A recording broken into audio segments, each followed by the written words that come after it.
7h56, dando sequência aqui ao trabalho da nossa reportagem. Presta atenção. Isso é antigo, de repente ganhou um nome, né? Mas o problema é muito antigo e é muitas vezes silencioso.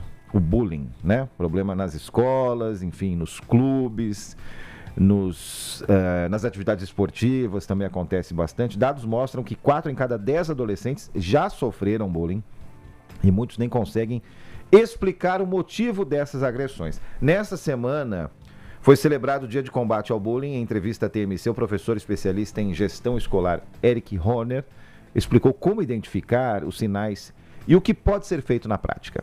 O tema é super complexo, até porque com muita frequência a gente acaba só tocando na superfície e frases como essa acabam ganhando muito eco, né? De que eu sofri bullying na infância, antigamente era diferente, a gente saiu fortalecido da infância. Acho que uma violência uma infância de violência gera adultos que têm dificuldade em compreender a própria violência ou de entender como que a sua comunicação, seu dia a dia acaba sendo mais agressivo do que o necessário, especialmente na educação de crianças. O problema talvez seja porque a gente tem visto cada vez com mais frequência dificuldade em se separar o que é bullying do que é conflito ou dificuldade de convivência. Dificuldade de convivência e conflito, sim, tem todo momento da vida, tem principalmente na infância, porque quando a gente está aprendendo a lidar com isso.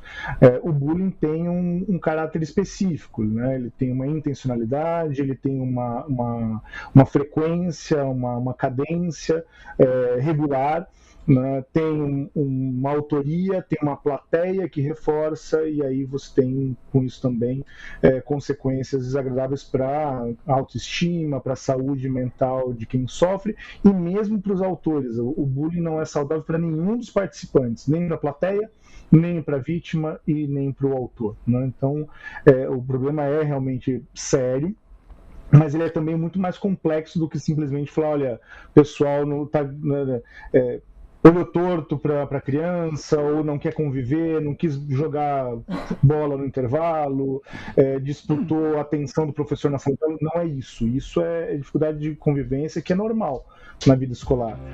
Agora, o bullying tem raízes mais profundas e às vezes, inclusive, mascara outros problemas da nossa sociedade, né? Então, em geral, o pano de fundo do bullying é racismo, homofobia, gordofobia, classismo e outras características, inclusive que os adultos também propagam em geral e às vezes não percebem.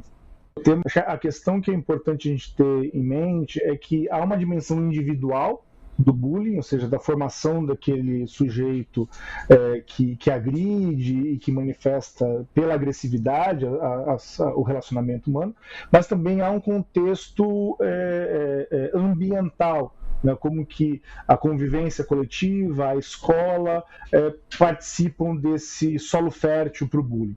Então, estratégias como grupos mediadores, ou mesmo focar no vínculo do aluno com sua turma, um letramento, né, para a sociabilidade, discutir empatia, discutir regras de convivência, assembleias de classe trazem muito resultado, em que os conflitos são dialogados pelos alunos, pelas crianças, isso em qualquer idade é muito propício também, né? Formação em habilidades socioemocionais também trazem bons resultados, mas não existe uma solução única para isso, é uma questão de sociabilidade, portanto, é coletiva, né? Você tem medidas individuais para casos extremos, mas a prevenção ela tem que ser coletiva e envolve tanto as crianças em si, quanto os adultos de referência, os professores e as famílias também. Especialmente pós-pandemia, pós-2020, o tema ganhou mais projeção, e os desafios do ambiente escolar também ganharam outra dimensão, né? Algo que nós não vivemos, os adultos com 40 anos ou mais não viveram, foi uma sociabilidade por rede social, né? O cyberbullying, mesmo a extensão da vida para o mundo digital, é uma novidade. Isso mexe com as próprias regras de convivência das crianças e adolescentes.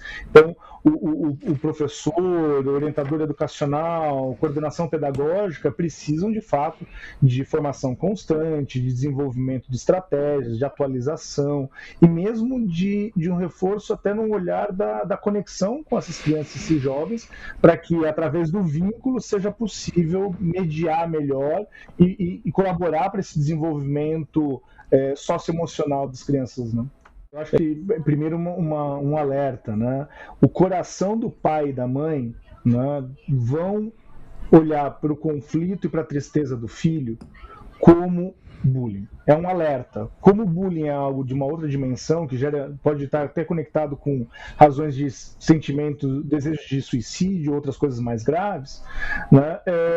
O alerta do pai, o coração do pai sofre de imediato. Mas o que caracteriza o bullying, essencialmente, é a reincidência e intencionalidade, né? Então, os indícios mais claros sobre a criança e o jovem é uma perda de energia, uma mudança de humor, uma resistência a ir para a escola, um desejo de não fazer parte de atividades que antes ele fazia parte, um desleixo com a própria higiene, com a própria apresentação, né, que são características que vão dialogar ali até com um pouco com a depressão, né, essa vontade de não estar mais ali, de não ser mais essa pessoa, né? Então isso são indícios fortes.